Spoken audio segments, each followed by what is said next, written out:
This is a WFXR News special report.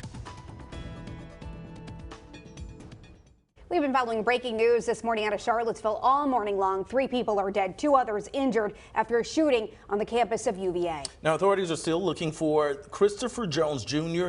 He is the alleged shooter. Here's a picture of him right now. Authorities say Christopher Jones Jr. is armed and dangerous. The campus-wide shelter in place has just been lifted. Now, police in Charlottesville are now giving the public their first address since the last shooting. Let's listen in. Shots fired in the Culbreth parking garage area. The suspected shooter is UVA student Christopher Darnell Jones Jr.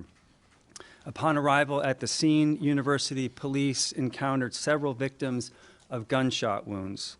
The shootings occurred on a bus full of students returning from a field trip. 3 of the victims did not survive. They were Devin Chandler, a second year from Virginia Beach, Virginia, Lavelle Davis, a third-year student from Ridgeville, South Carolina, and Deshaun Perry, a fourth-year student from Miami, Florida. All 3 were members of the football team. 2 other students were wounded and are being treated for injuries at the UVA Medical Center. 1 is in good condition, 1 is in critical condition. In order to protect their privacy, we are not releasing their names at this moment. The families of all the victims have been notified, and the university is providing any and every available assistance. I have spoken with 4 of the families, and I spoke directly to the student who is in good condition. Law enforcement, including university police, local law enforcement agencies, and Virginia State Police, continue their search for the suspect and will not stop until he is found. They have, however, lifted the shelter-in-place order following an exhaustive building-by-building search of grounds and are confident that the suspect has left the area. Classes and all extracurricular activities have been canceled for today, including the men's basketball game scheduled for this evening. Although we do not yet have a full understanding of the motive and circumstances surrounding these events, police are investigating as we speak. We will continue to keep the community notified of developments via our emergency alert system and further community-wide emails. I'm grateful to law enforcement for their response and to our community for facilitating their work with what I realize has been a long shelter-in-place order.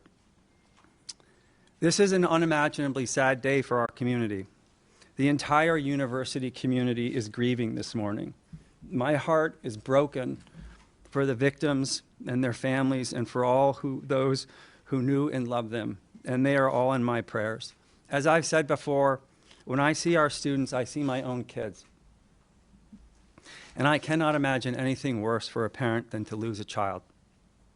Please know we will do everything we can to honor their lives, and we'll come together soon as a community to mourn these losses. In the meantime, if you need help, especially our students, please don't hesitate to reach out to the resources listed in the email I sent early this morning. And please reach out to each other and lend each other an ear and a shoulder, even if virtually. This is an extraordinarily difficult day for our community, and we need to comfort and support each other and those closest to the victims of this horrendous shooting. Thank you, and now I'd like to turn it over to Chief Longo.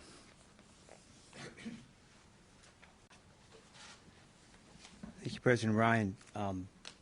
Thank all of you for assembling in here this afternoon and giving us the opportunity to tell what happened over the last several hours and perhaps even answer some of your questions. I'll say from the very beginning, there will be questions that will have no answers.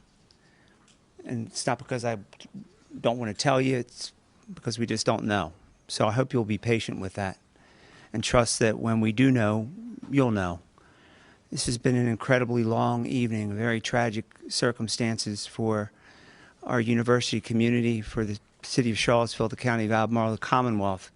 It's especially tragic for a small number of families who we've had to break some really bad news to. And some of you tried to reach out throughout the evening, and we didn't take your calls. I apologize for that. One or more of you might even got hung up on in the midst of chaos, and so I apologize for that as well. When this call came out just after 10 o'clock last night, about 10:16, and we knew the circumstances, we immediately initiated an emergency alert. Everyone with a UVA email address and a cell phone number that we have access to gets that alert, and that alert is sent out by our Office of Emergency Management. It's updated every 15 minutes, which is as much information as we can provide. And since 10/16 up until just about 30 minutes ago, our students were sheltered where they were, and more than 500 of them were sheltered in buildings throughout grounds, studying in libraries, classrooms, and other places. And they've cooperated with the directive that they received, and we're very grateful for that as well. And fortunately, we've been able to lift that alert. As President Ryan mentioned, we, thanks to the partnership of our City of Charlottesville partners, County of Albemarle, the Virginia State Police, our federal partners, the ATF, the FBI, the U.S. Marshal Service, a host of law enforcement officers who came to us to help secure a scene, search for evidence, process that scene for evidence, and now secure our grounds. While we did the exhaustive search to the very best of our abilities, we're reasonably confident that the person responsible for this tragedy is not on our grounds. But make no mistake about it, we will find him wherever he is and bring the resources of every federal law enforcement agency in this nation who has the capacity and the ability to look for him beyond our boundaries. And if he's in the Commonwealth of Virginia, the people that are standing behind me will engage in that search as well.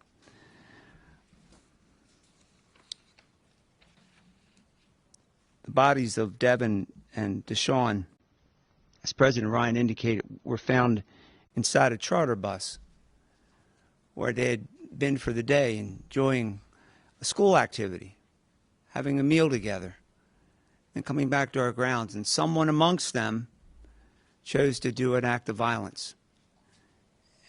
And we found them dead beside that bus. And for hours, we had to process a crime scene. And I know I don't have to tell you how difficult that is for a family to not know, to see email chatter and social media. And boy, we did our best to try to keep up with that, to let people know what we knew and what we were trying to do. And hopefully now that we've caught up, we'll be able to continue to share that message to the many families across this world that have young people here at our university, to let them know that their young people are okay and that there will be people here for many days to take care of them. This strong law enforcement presence that you've probably seen on our grounds for the last several hours, represented by the agencies behind me, will stay here until we're reasonably comfortable that this person is in custody. Well, in addition to our local, state, and federal partners, but the talents and the skills of our colleagues in the medical center who have been with us throughout this journey and will remain with us for the 2 students that we have there seeking treatment. We deeply appreciate their efforts as well. We've secured arrest warrants for Mr. Jones. We've charged him with 3 counts of second-degree murder, and we charged him with 3 counts of using a handgun in the commission of a felony. Those facts and circumstances were reviewed by a judicial officer, and those are the charges that were proffered. There comes a point in time that those charges need to be amended, and certain facts and circumstances arise that will cause us to do that. We'll do that. But we'll do that through the advice and counsel of our Commonwealth's attorney, and to the extent federal law applies, the Office of the United States Attorney for the Western District. Mr. Kavanaugh is present here today. I want to give you a description of Mr. Jones. He is described as a black male. He was born on November the 19th, 1999. When he was last seen on our grounds, he was wearing a burgundy jacket, blue jeans, and red shoes. We believe he's driving a black SUV, Virginia registration. T as in Tango, W as in Whiskey, X as in X-ray, 3580. TWX 3580. We implore anyone who's on our highways and byways who should see that vehicle bearing that tag to call 911 immediately and report his whereabouts. Try to keep that vehicle in sight. We believe perhaps that Mr. Jones remains armed and he's to be considered dangerous and treated accordingly. I want to share some information with you because I want to be transparent with you. I want you to know what I know to the extent I can share that information this afternoon. Mr. Jones came to the attention of the University of Virginia's threat assessment team in the fall of 2022. In fact, in September of 2022, our Office of Student Affairs reported to the multidisciplinary threat assessment team that Mr. Jones, they received information that Mr. Jones had made a comment about possessing a gun to a person that was unaffiliated with the university. In other words, a third party. That reporting person, again, unaffiliated with the university, to the best of our knowledge, never saw a gun. The comment about Mr. Jones owning a gun was not made in conjunction with any threats. The Office of Student Affairs followed up with the reporting person and made efforts to contact Mr. Jones. In fact, they followed up with Mr. Jones' roommate, who did not report seeing the presence of a weapon. Pardon me.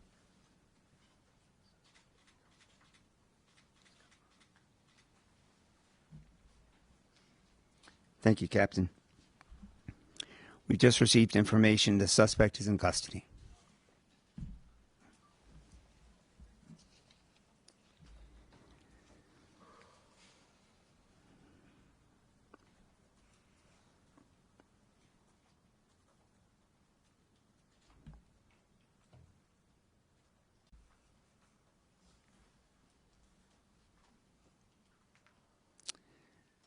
Just need a moment to thank God.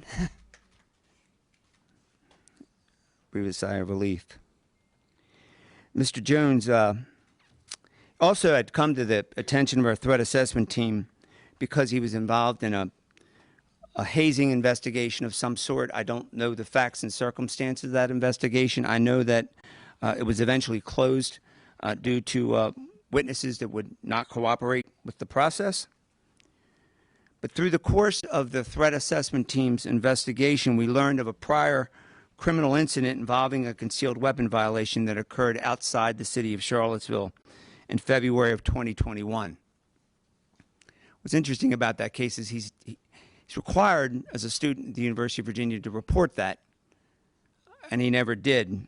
And so the university has taken appropriate administrative charges through the university's Judiciary Council, and that matter is still pending adjudication. Thought it important to share that information with you, to let you know that he had been called to our attention, and to answer any questions you might have about that. I want you to hear that. I want you to hear that from me, not hear it from someone else. So I'll stop there, and we'll take any questions that you might have. I'll call him out. We have time for a couple of questions. Chief or President, can you discuss where the field trip was going, the affiliation of people that were on that bus and on that field trip, and if the suspect part of that trip or stepped onto the bus?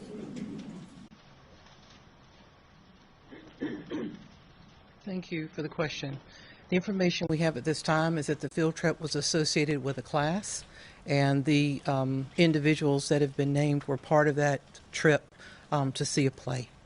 That is, to see a play associated with the class. So it was a class field trip. Was the suspect in that class? Or I do not have those details. Do you know what class it was? I do not. Do you know what play it was? I'm sorry? Do you know what play it was? I do not. We're seeking out all of that information. As you can imagine, the students are quite traumatized by the tragic events. was the play in Washington, D.C.?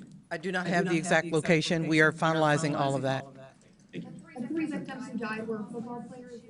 So the play was in Washington, D.C. Where and how was this happening?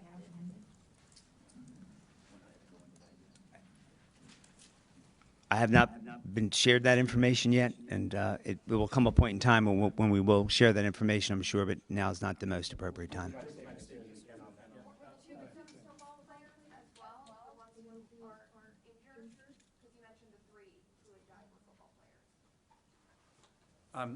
We're not releasing information about the patients who are still in the hospital at this time. Right in the back left. Yeah, Chief, you mentioned these been previously brought to your attention. Did your office ever make contact, or the Student Assessment Office ever make contact with Jones prior to this? I can't speak for Student Affairs. The University Police Department had no contact him with this. The University Police Department is one of many people that's on that multidisciplinary threat assessment team, and we provide some of the background with respect to individuals to come before that team. But to my knowledge, we did not have any contact with Mr. Jones with regard to that incident. Is there a ballpark figure on how many people were on the bus? My understanding is ballpark about 25. And can you tell us how he got away and how he was apprehended? Was he walking? Was he driving? Don't know how he got away or how it was that he fled the scene, and I don't have information with respect to how he was apprehended. Go ahead, sir. Chief, any details you can share about what preceded, what led to the shooting? Have the other folks on the bus been interviewed? We're in the process of doing that now. So no details you can share at this time about how whether there was a conflict or... Yeah, not at this time. Do we know? When and where did the third victim die if the two were found dead on the bus? Third victim was transported to the medical center and died there. Just come on. Do we know Mr. Jones's status? At one point, he was on the football team. He was still a student here as of this morning. Was he still affiliated with the football team? He was still a student, but to my knowledge, he was no longer on the football team and hadn't been on the team for over a year. Are you able to And release if the two other victims? the two other victims were students. Time for two more. Go ahead in the long cut. Did the students know at all the suspect prior to this? Was there a relationship? I don't know to what extent they had a relationship with him. I don't know that for sure. Yeah, final question, Ryan. Chief, you personally have been involved with so many tragedies that have happened here in Charlottesville. If you could just talk, I don't know if you've been able to process those feelings at all, what this community has been through over the past decade or so, and how this impacts all of that. I don't know that I've really had time to process that to the extent that you speak of. I can tell you that the people that are standing behind me now, it speaks for itself, how we get through these things. These agencies that are represented here were on these grounds very quickly.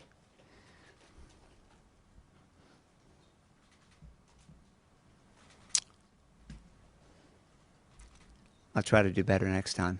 That's all I have for right now. We can't do this alone, and we obviously haven't. And we Was found on campus, or off campus at least? Or where he was in custody, or who brought him into custody? Well, I can tell you to the best of my knowledge, he was not found on campus. I cannot tell you where he was located or where he was taken into custody or where he's located now. State police take him into custody? We'll have more information on that. Thank you all very much. We'll have more information as we have it. Thank you all very much for coming today.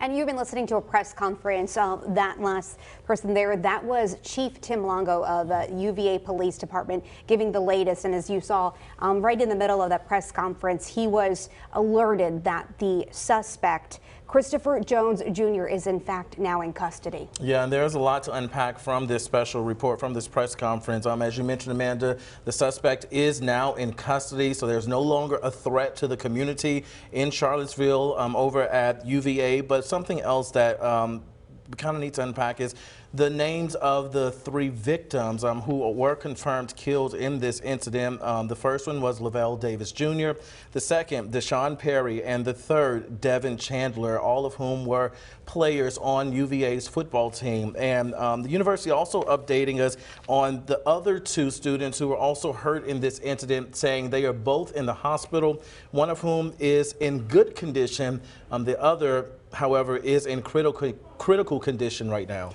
And here's what we were able to learn from this press conference as to where this may have unfolded. Students were coming back from a field trip. They were coming from D.C. They were at a play, and it has happened on a bus. We do know that two of the victims, Devin Chandler and Deshaun Perry, they were found in the charter bus, and the third victim, that is Lavelle Davis Jr., he was taken to the medical center where he died. Yeah, a lot of families this morning, just news that they did not want to hear. You have three families with tragic news this morning. And then, of course, we have to remember the family of the suspect there. They're also dealing with everything that's unfolding right now. So a lot of feelings of sadness, of, I'm sure, anger, confusion unfolding this morning. And looking on Twitter, Amanda, a lot of people are sending their condolences to the UVA community, including the longtime voice of the Hokies here, saying, you know, UVA, they were with us back in 2007 when everything unfolded on Tech's campus, and so now it is our duty to do the same for that community as well. Absolutely. Now, again, certainly one of the biggest things that came out of this is knowing that the suspect, Christopher Jones Jr., is in custody. Now, here is what they did say they do plan to charge him with, and that is 3 counts of second-degree murder and 3 counts of use of a firearm in commission of a felony. And as Chief Longo did say, it could change, and charges will be fluid as they investigate this. Yeah, of course, this is going to continue unfolding over probably the rest of this week for sure, and maybe into next week. We will be on top of this. Now, we do want to let you know classes at UVA are canceled for today, but for folks who may need some extra resources, though, we also want to give you a phone number real quickly that you can call, whether you just need someone to talk with or whatever the resources may be. We do have a phone number, the emergency hotline number. If we can pop that up real quickly if possible, give you time to get your pen and paper, but that phone number is 877-685-4836. Again, 877-685-4836 is that emergency number. Family and friends with questions about this event can call. Of course, this is an evolving situation as well. We will continue to follow it and bring you the latest as it unfolds. You can always download that WFXR News app to get the alerts straight to your phone. We'll be on air as well as online at WFXRTV.com.